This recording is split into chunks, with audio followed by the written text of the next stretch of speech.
right. So a couple things to point out. One is make sure you're paying attention to what table you're using. Right? If you are not doing a chi-squared test, you should not be using a chi-squared table.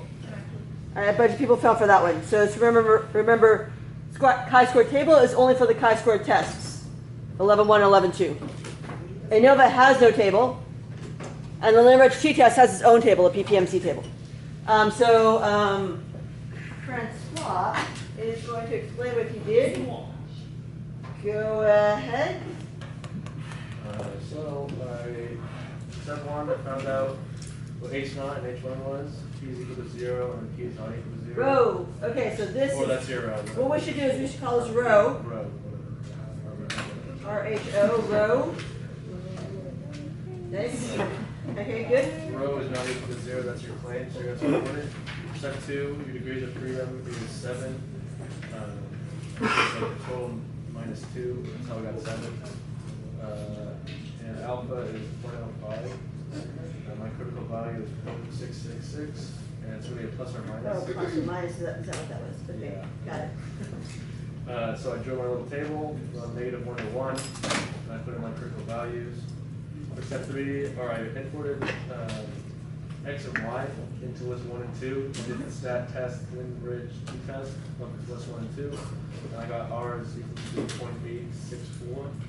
And that is in our rejection zone, so we're going to reject H0. And then I said that there is enough evidence to support the claim that there is a linear correlation between core incomes and justice salaries. So remember, when you reject H0, that means it is aligned. If you do not reject H0, then it's not aligned. If you reject H0, then it is aligned. The knots go together. There are no knots here, so it is aligned. Okay, keep going. So then there was part 2 to it, to that problem, to figure out what the core income is, or what a justice salary is if it's 1,000. So I found out what my A and B was, and X was 1,000. And I used the slope, which is y is equal to A plus BX. And my A was 27.7 plus 0.037, and my X was 1,000, and I got 64.7. So if the income is 1,000, then the justice salary is 64.7. Okay, and if you did 3/6, you would have had, I think, 65. Yeah. Right, so anybody still got 65? Yes?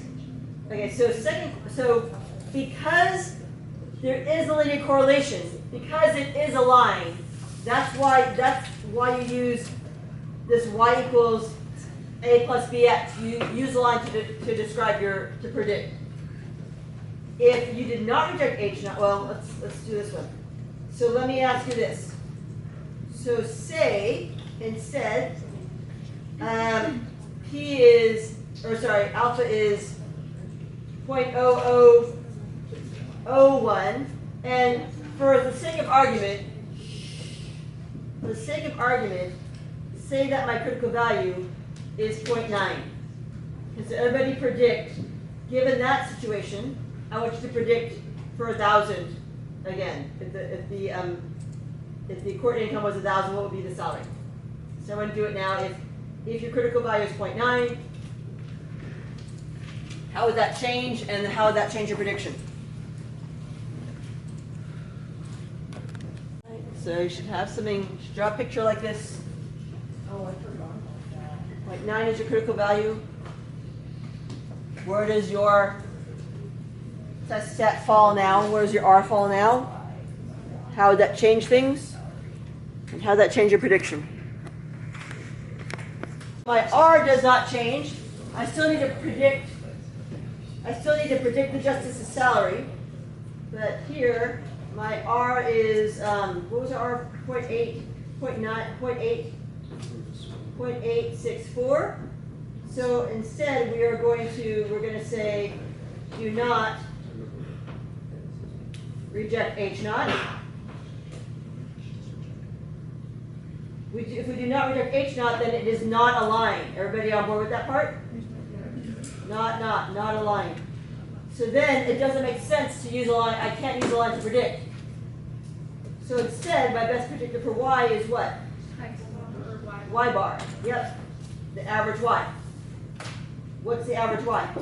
So you're going to do stat, calc, 1 bar stat of L. Where are your Y's in which list?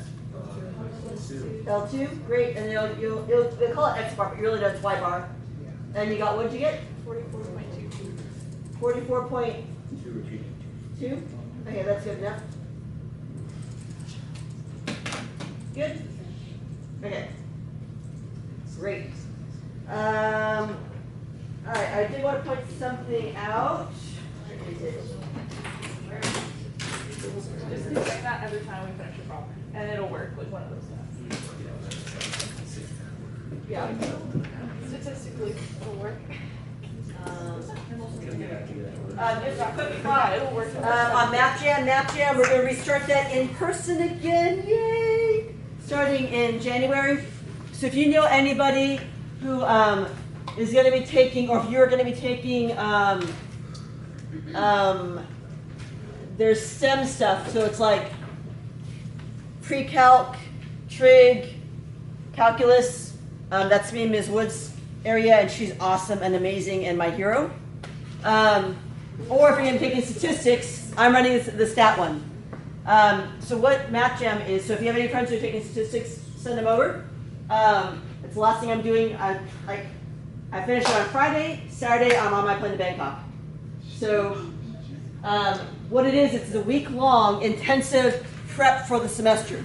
We kind of give people some basic stuff to kind of get them some basic understanding of what's going on in the class and statistics, so that when they see it again, it won't be the very first time they see it.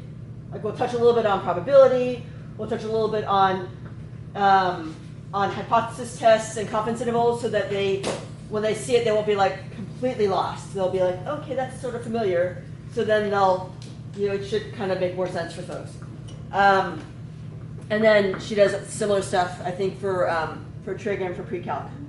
So anyway, let people know about it. It's totally free, and it's the 5 days. It's 4.5 days. So it's Monday through Thursday full day, and then Friday kind of a half day before semester starts in January. All right. So and then there's some great stuff about it, right? So typically students do much better. They have a 10% higher success rate, which is significant. 10% higher success rate is a lot, because typically our success rates in math are like, like 50, 60%, I think.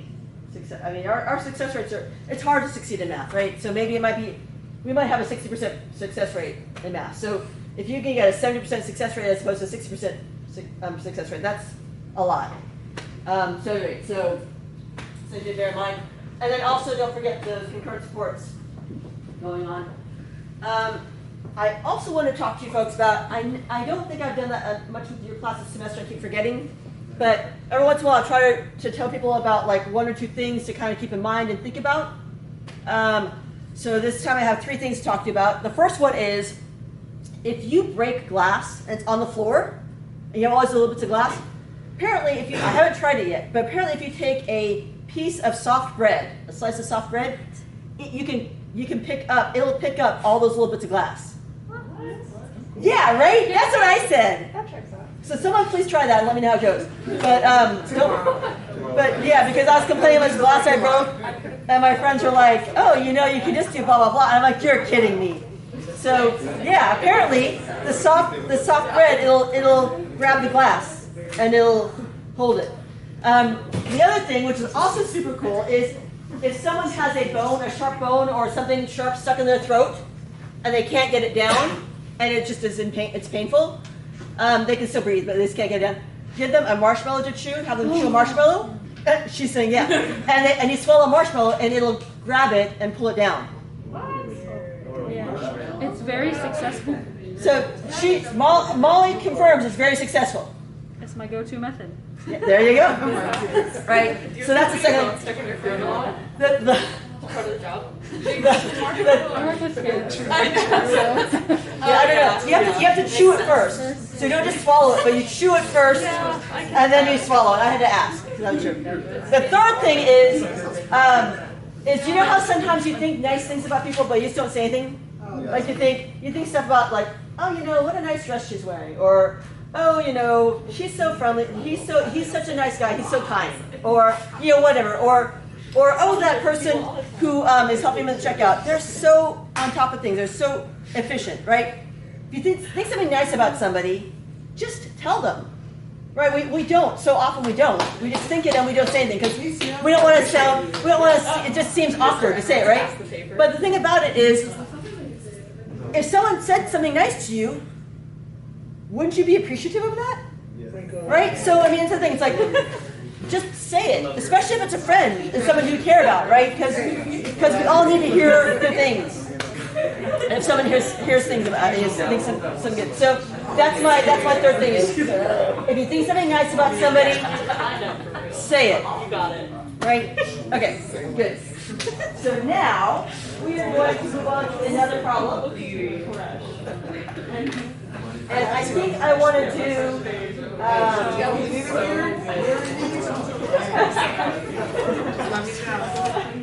we're going to do this one because I said so. Police calls. Do it. First of all, take 30 seconds. Just stare at it. Don't write it down. Don't write. Stare at it. Try and figure out what kind of problem it is. 30 seconds.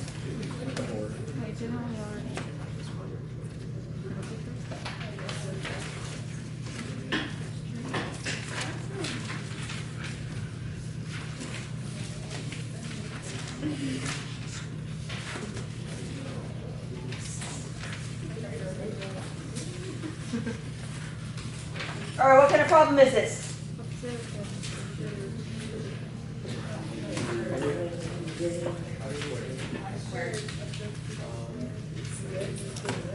What kind of problem is this?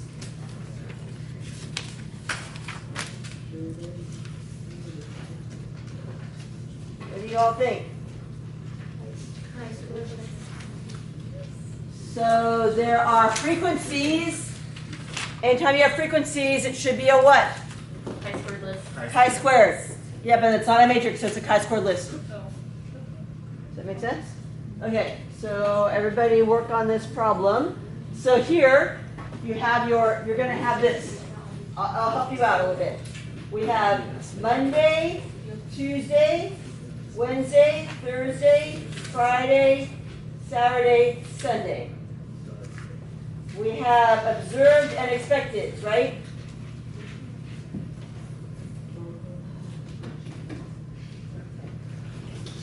So Monday is 114. Tuesday is 152. Wednesday is 160. Thursday is 164. Someone add them up to me. Friday is 179. Saturday is 196. Sunday is 130. What's my total? Anybody's almost got it. I got 1,095. 1,095? I didn't double check. Can I get a concurring Isla? You concur? That is not what I got. Uh-oh. What'd you get? 1095. Oh, yeah, I just got 1095. Okay, 1095. There we go. Perfect. There we have it. All right. I mean, things like here's the thing. What I do is I take options, and if 3 people agree on the same thing, then we're kind of good to go. All right. So the total is 1,095. Keep that in mind. You have to figure out what you have to calculate your expecteds. So we're saying different days of the week have the same frequencies. In other words, all the days of the week are the same, are equal. Right? So think about how you find that and solve this problem. It's a chi-squared list problem. I'll write that in there just to remind you all. So this one you would use the chi-squared table to find your critical value. People have sorted out the expected value. That was the tough part. Okay, got it. Remember, they should all be the same frequencies. So all equally the same amount. So I have 1,095. split evenly amongst the 7 of them. So my expected value is going to be 1,095 divided by 7, which is 156.4. 156.4. Give me one decimal. Oh.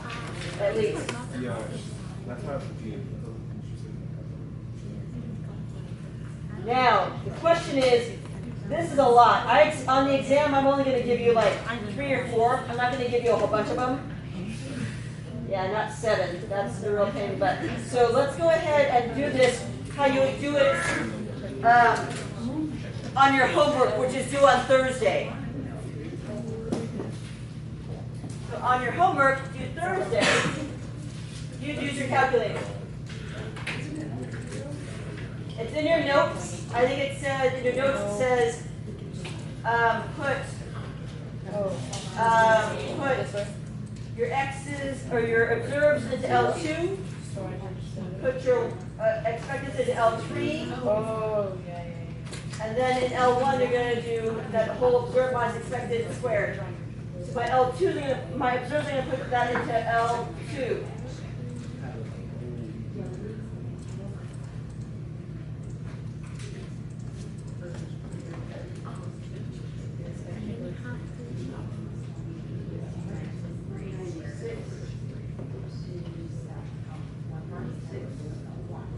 And what is it, 130? Just type any of those.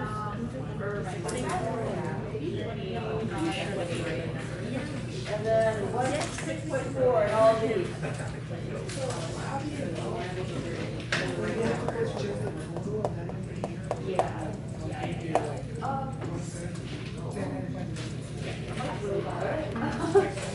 Is everybody okay with using it? Does everyone understand how to use a calculator just like this? Yes.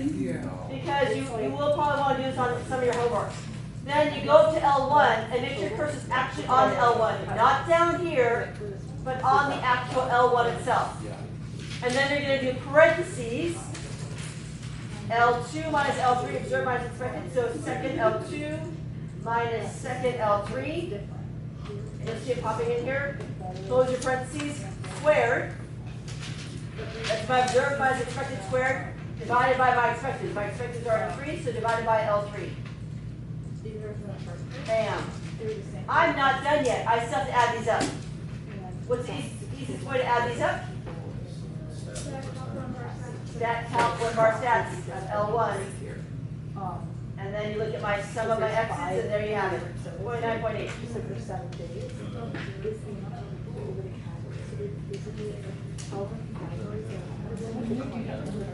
All right, so everybody do that. Do it on your calculator. Show me your list.